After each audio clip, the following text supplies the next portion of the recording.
Hello, Julie from Technique Tuesday here with another tips and techniques video for you.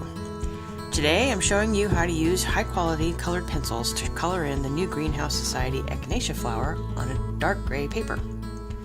You'll need a set of high quality pencils. I use Prismacolor Premier colored pencils here. I've stamped my image on gray paper using a quick drying ink. Let it dry completely or it's liable to smudge into your color and muddy it. I also have a small, stiff-bristled brush on hand to brush away any pencil dust. My tendency otherwise is to use my hand, which will smear the colored dust all over the paper. I start with the cut flowers, choosing a few coordinating colors ranging from light to dark. My first layer is the lightest color, and I try to lay it down in small, light-pressured circles. Keeping your pressure light means you can get more layers of color and more variety of color to lay down on the paper.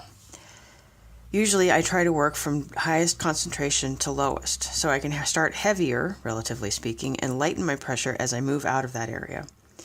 Once I've got all of the lightest color down on the flower, I go in with the second lightest color and do very much the same, but keeping out of the area with the highest concentration of light. You do this with all the colors until I've put in the darkest. Then I go back in with the lightest color and use it as a blender. This will pick up the pencil dust from previous layers and incorporate it into the layers you've already put down. I then move back and forth through the pencil colors to add highlights and shadows. When I do highlights and shadows, I will often use strong, straight strokes for a bit of drama. For the center of the open flower, I'm using a lighter yellow for my base layer and going through to a dark brown for the shadows around the lower edge of the ball. Then I'll go in again with a lighter yellow for blending and to add highlights to the top of the ball. Once I've finished both flowers, I start in on the stems and leaves with my lightest color and moving along into the darkest. For the stems, I'm using long, straight strokes instead of tiny circles just because it's easier with that little space. I still try to keep the pressure light in this case. Again, once I've got the initial colors down, I go back and forth with the colors to blend them, as well as add depth and highlight. When I'm happy with the result, I use my brush to remove the pencil dust and voila, my finished piece.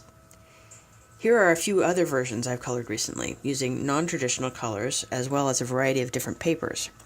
You may find that different paper textures mean different looks for your final project. A laid paper with ridges in it will show through the pencil, while a smoother paper will often be more difficult to get the color to lay down on. I recommend experimentation to find your favorites. I hope you've enjoyed this video and you've learned something you can use on your next project. I want to also invite you to our website, www.techniquetuesday.com, and hope that you'll check out the Echinacea stamp and die and see other flower stamps and dies in our Greenhouse Society collection. Have a great day!